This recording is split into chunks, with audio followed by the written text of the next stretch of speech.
What's happening, everybody? Check this out. It's mushy season again. These are beautiful.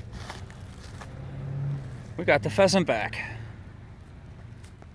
They're big too.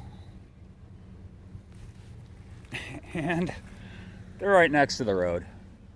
So for those of you that are new to my channel and haven't heard me mention this before, these would be absolutely delicious. The only problem is they're right next to the road. The road gets salted in the winter time. Cars pick up the salt, put it into the air. Not only salt, just all sorts of nasty chemicals are put on our streets in the winter time.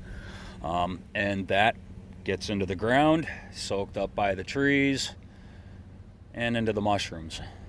So ultimately, you should never eat any mushrooms that are growing out of the trees that are within 50 feet of the roadside. But they're beautiful.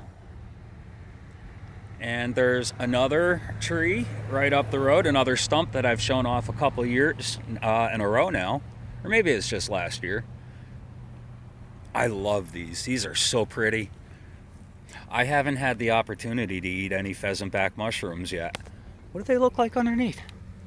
Polypores. Now, they don't have gills like a normal mushroom. They got little tiny holes, little sacs that store the spores that are up inside.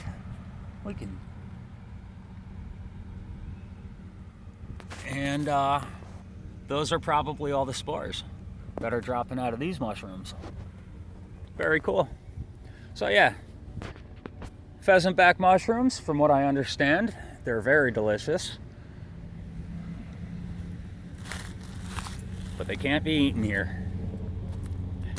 Now we're gonna go up the road a little ways, right up there. We're gonna take a look at the other log I've been looking at. All right, so once again, right next to the road, although this is up on a little bit of a hill. If I can get up here, maybe not. Boy, that's steep. Try one more time. There we go. And here we have some yellow oysters. Boy, these are getting big. But again, right next to the road.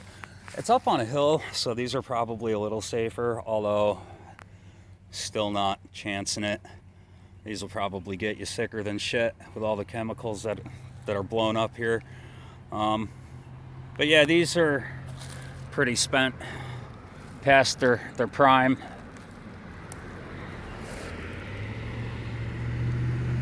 So this is the difference between the gilled and the polypores. You see the gills here, also very pretty. So we're gonna, let's see here, we're gonna set this down over here.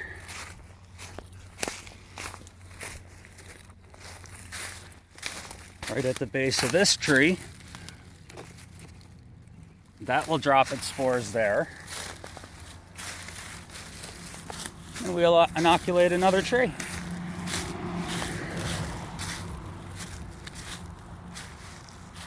Now, one thing about the oyster mushrooms, I don't want to say they're parasitic, but the mycelium is so hardy, so hungry, very, very strong. What ends up happening is it takes up the real estate that the other mushrooms can potentially grow on in the area. Lion's mane, reishi mushrooms, chaga. So I gotta get my ass to work. But I thought I'd share that. I always love seeing mushrooms on the side of the road. I'd love it even more if I saw them in the woods. All right, everyone. Much love.